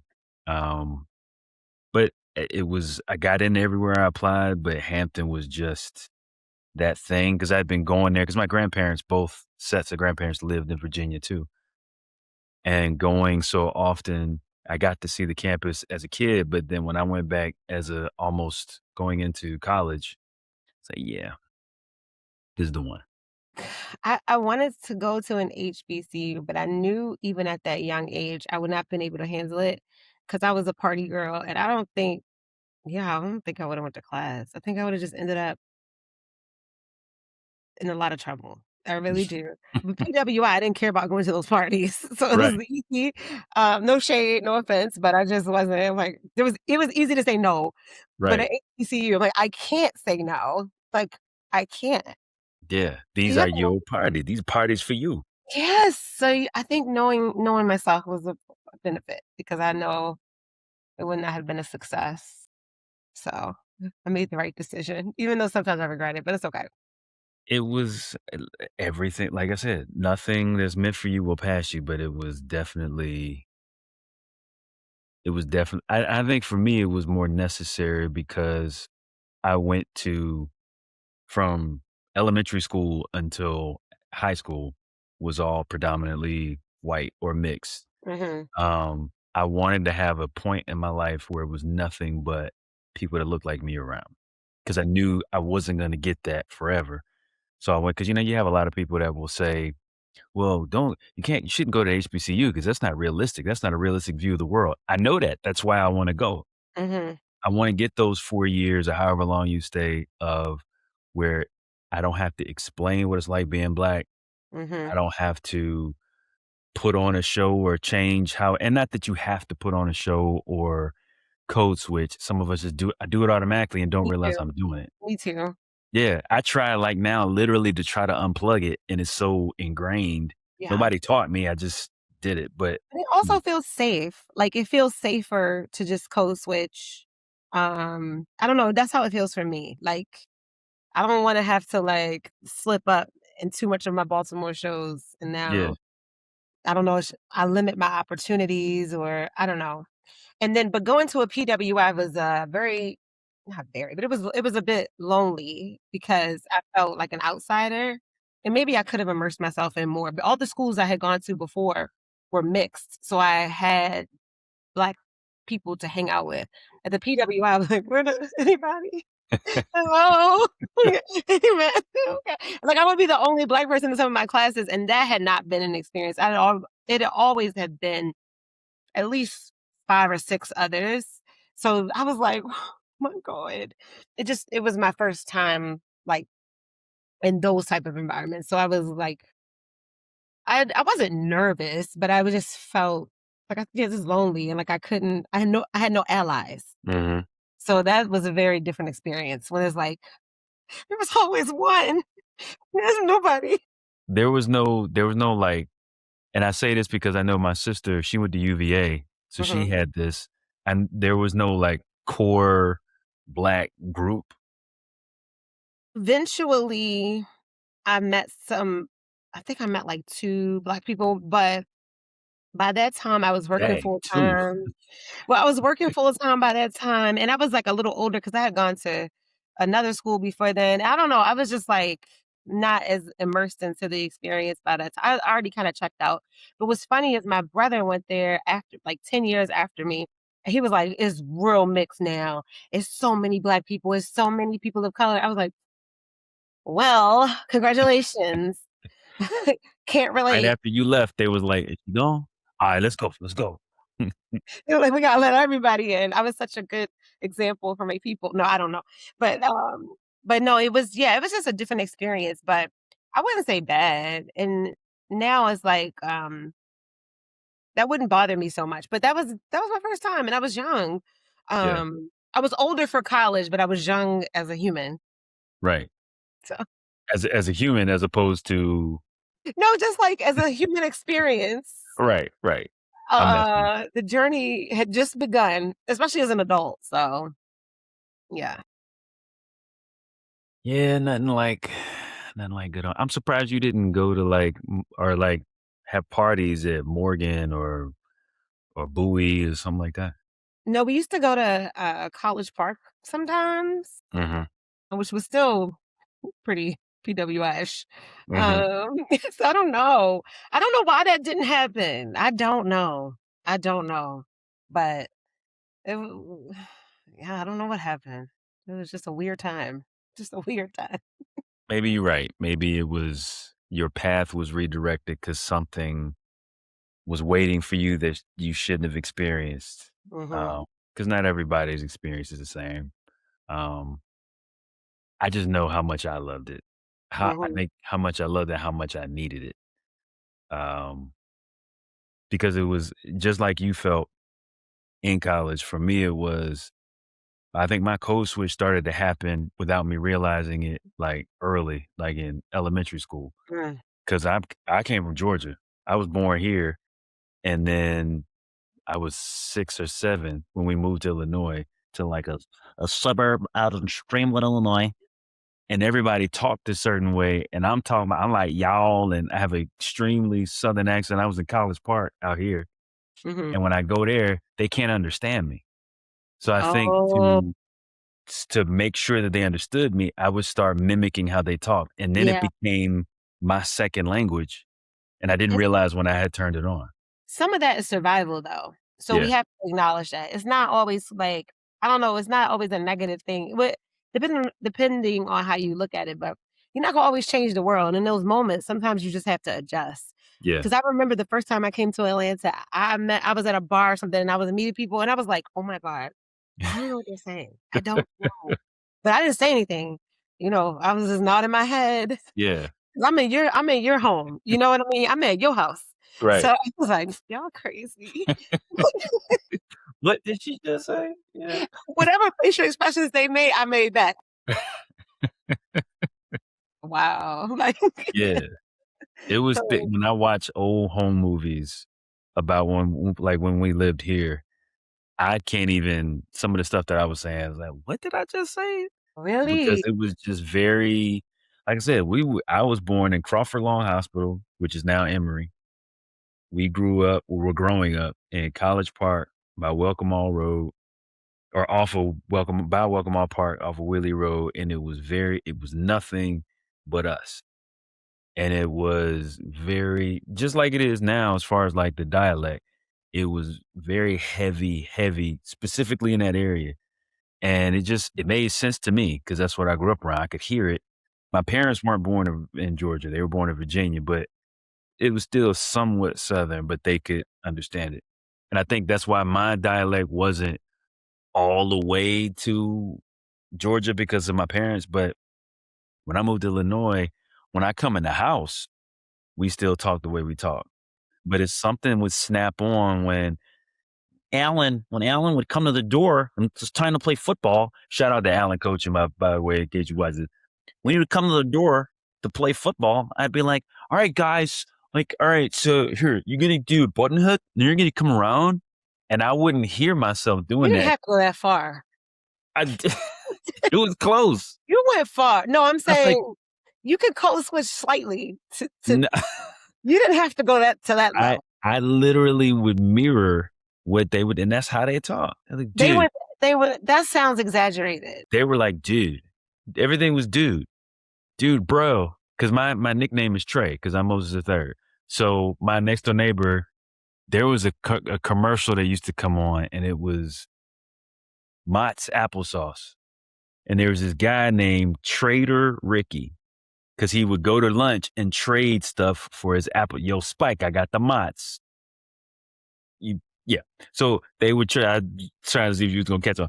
But they would trade their applesauce for other stuff. So because my nickname was Trey, he would call me Trader Ricky.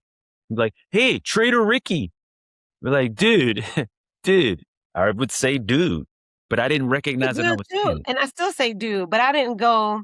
It's a different dude, though. You started neglecting who you were.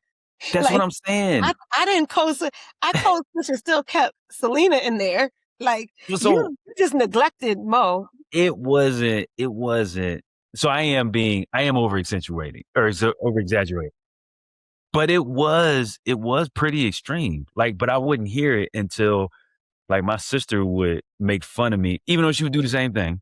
Mm-hmm. But she couldn't hear it. So it wasn't even like we were trying to do it on purpose. We were literally adapting to what was around us. And then we get back in the house, the twang comes out. But even the twang kind of disappeared over time. But it was comfortable in the house and it felt comfortable out because we didn't realize we were doing it.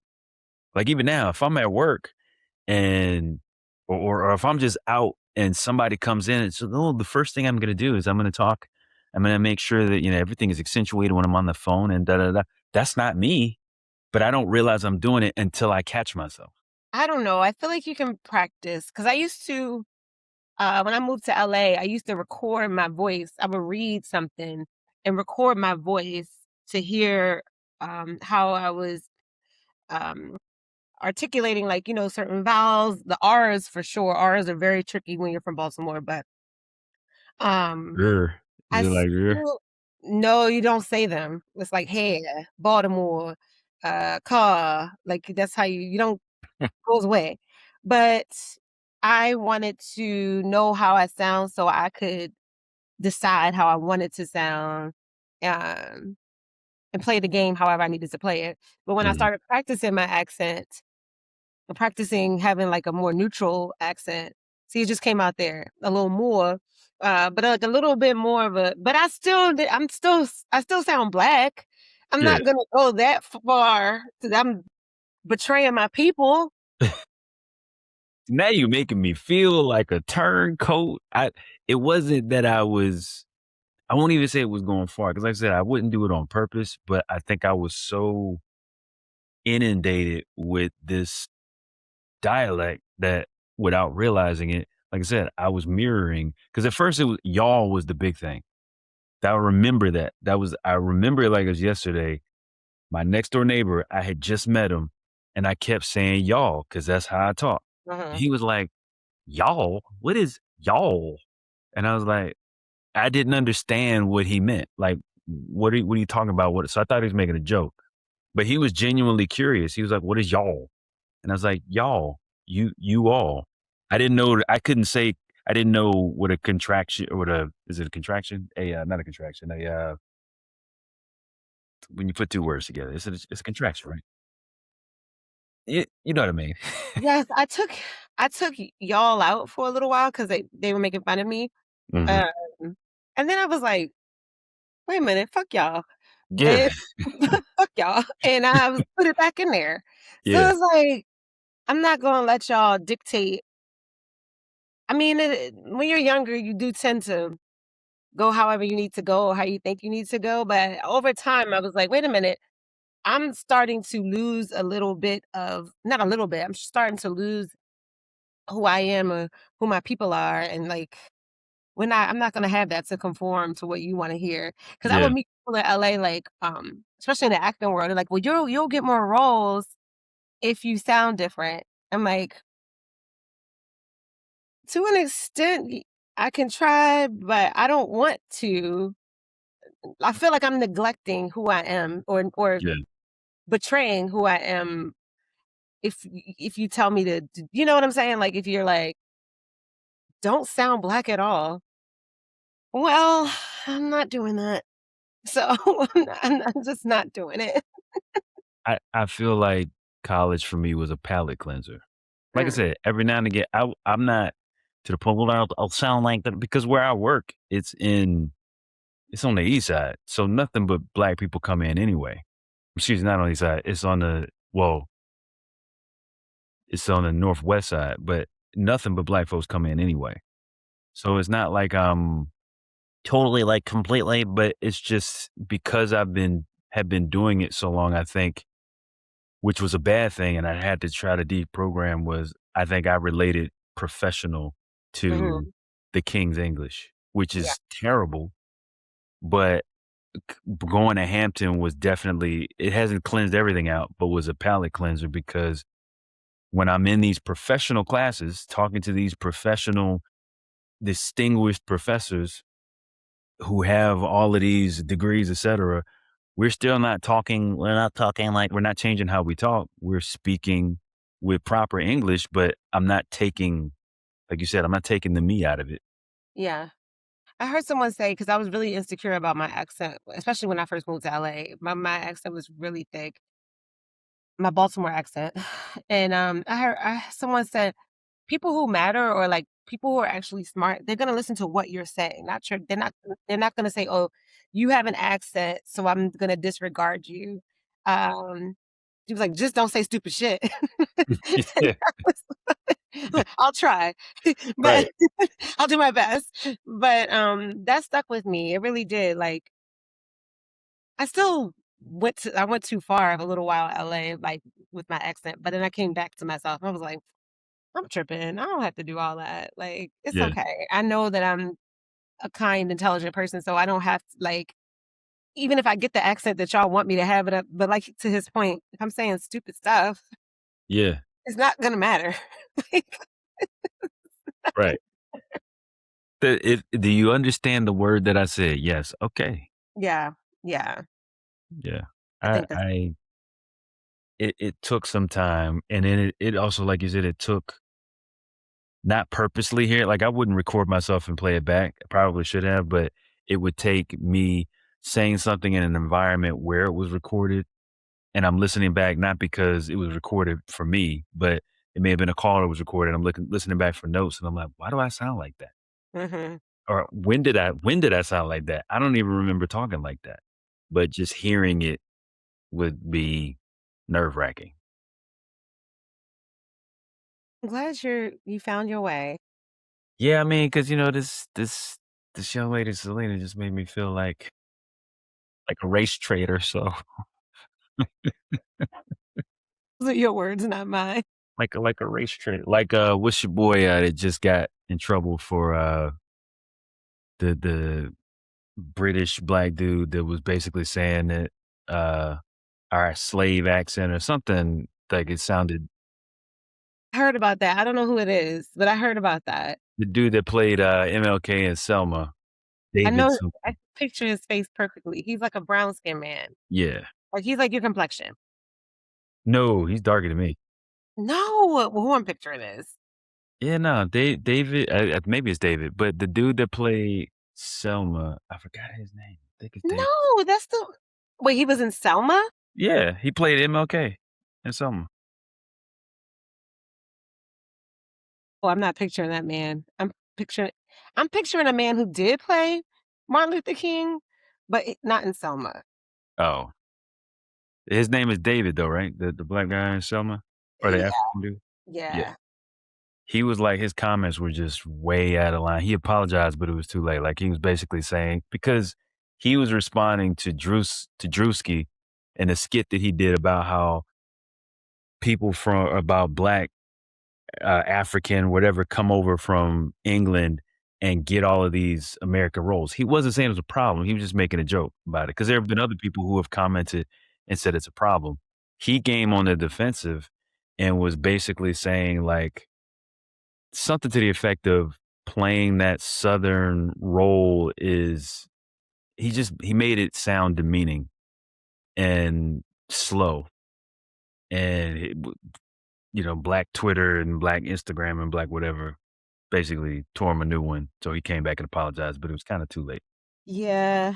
I'm kind of like, I pulled up the guy I was talking about. He is your complexion, but his name won't come up. Just look up all the people who have played Martin Luther King. You'll see. You're like, oh, I know what she's talking about.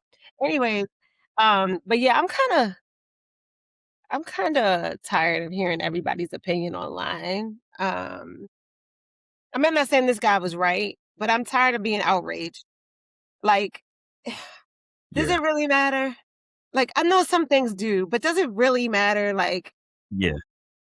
I'm tired of being fake outraged. Okay, and then y'all gonna be mad about something uh next week. So I don't care. Like, I'm sorry. Jay-Z. They mad about but folks mad about Jay-Z. Then it's this David Oyo, whatever his name is. Yeah. What else are we mad about? I think something Cardi B did Just fake or mad didn't do. too. Fake Yeah. mad and just it's just noise and I don't that's why I'm watching my cat videos. Cuz I don't want to hear who you're mad at this week. You're not going to remember this man's name next week. You might remember David, but Yeah. so it's just like who I don't know. I don't feel like being fake mad every week. He don't nothing he did or has done. I think he was I want to say I think he was taken out of context, but I don't. I think that was his real opinion, but I don't care. Yeah, I I think I don't. would be more offended if like Denzel Washington said it or something, somebody that I genuinely admire. But even then, what does that got to do with me? Yeah, I'm like I don't know. We got to choose our battles a little better. Well, you know what? Everyone should do what they want, but It's plenty of other things. It's plenty to be upset and infuriated about that actually affects my life. yeah. So I'm gonna save it for that. You're very right. You're very right. I told you I was gonna let you go like 52 minutes ago. Wow. I'm Yeah. looking at I was like, did she I don't see a what? Did she get bit or something? I'm looking at the imaginary watch. Did Um, is that what the cat psychic told you where your watch is? no, they are Oh, real. are they I'm gonna look it up as soon as we get off. No, you should. I'm telling you. Go like on. Do you have TikTok? I don't. Oh, well, I don't know how. Maybe YouTube. I deleted my TikTok. Okay, maybe YouTube or something. Look up the horse ones, the dogs, the cats. It's a good time. Yeah, yeah. Well, next episode, mental health is what we'll be talking about. I'm telling you, you're gonna believe it. The next time you see me, you're gonna be like, Selena, I'm a believer. You think so? Yeah, I do. If you Okay. watch at least 5 or 6 of them, yeah, I do. All right. Well, that's all I got to say about that. We'll see. Okay. Yeah.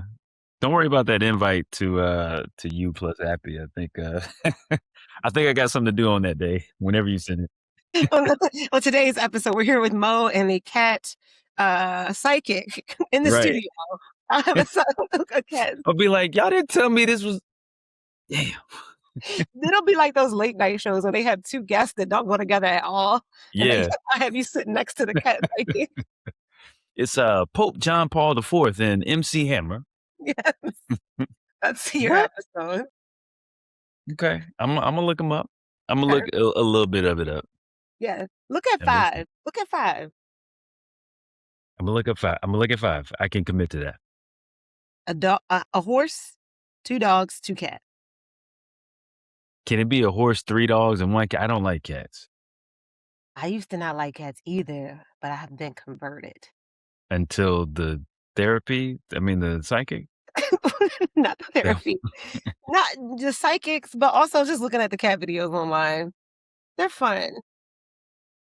Okay, just do Cats are whatever you evil. need to. Cats are the devil. Okay, that's alright. Hot take. The devil is inside of cats. Dogs, A100. Cats, mm-mm. Maybe not the devil. They're just I feel like they're a pet. They're what is it? They're limbo. So there's a soul in limbo that was placed into a cat, and that's where you go. I just made that up. Okay. I respect your journey Yeah, in your mind. I appreciate that. I appreciate that. I'm gonna go to I keep wanting to say therapist, to a psychic, and try to figure out why it is that I dislike cats so much. I think if you journal, you can get there. Journal around. So I'm gonna do my what is it called? My shadow work. I'm gonna do my shadow work. I still don't know what that is, but I hear it all the time. I'm gonna do my shadow work and then my cat journaling. Yeah. I don't think I fully understand shadow work either. I mean, I think I know, but I don't know. Mhm. I don't talk about it. It But it's sounds a buzzword cool. Yeah, phrase. right. I think I started hearing that when people started overusing vibes, energy. What's the word? Not hypocrite. She's a narcissist. They overuse that one, and gaslighting is overused now. Yes. I would love for us. I mean, gaslighting and narcissists they're real, but Hmm. the way folks are overusing them, like, y'all need to relax. Yeah, That's what I mean about when nobody's reading the dictionary, because you find 5 words and you say them over and over and over and you cut me off in traffic, you narcissist. yeah, it's like, that's not what a narcissist is. You know what?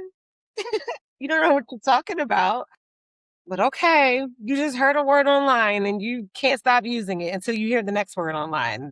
And using it completely incorrectly. Yes, and over and over and over again, and then it takes away the meaning of the word, because if everyone's a narcissist, then nobody's a narcissist, like, Right. you know what I mean? Like, it takes away how serious it can be. But Yeah. okay, I will get off my soapbox, have fun. Have fun overusing your words, and and that's a very serious word, you should be careful. Yeah.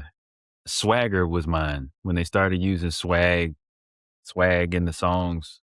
Swag I is not enjoyed bad the word, though. At least that's a good, like, it's a healthy word.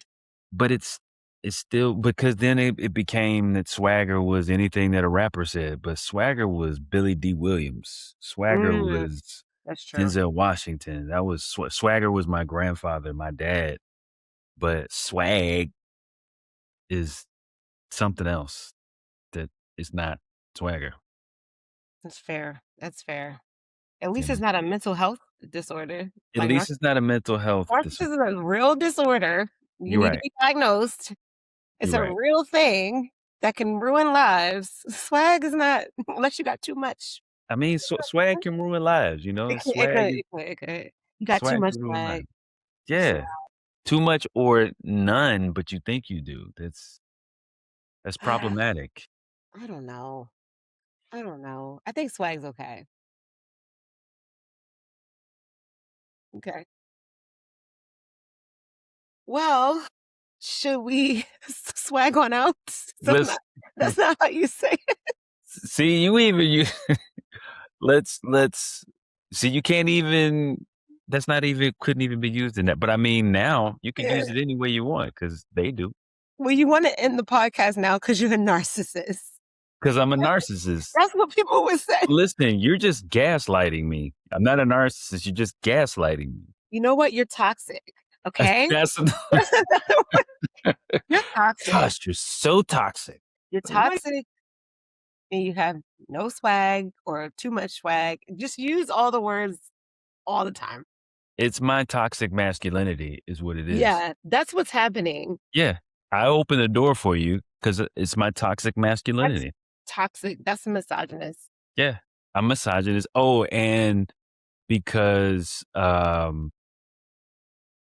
brush my teeth, I am sassy.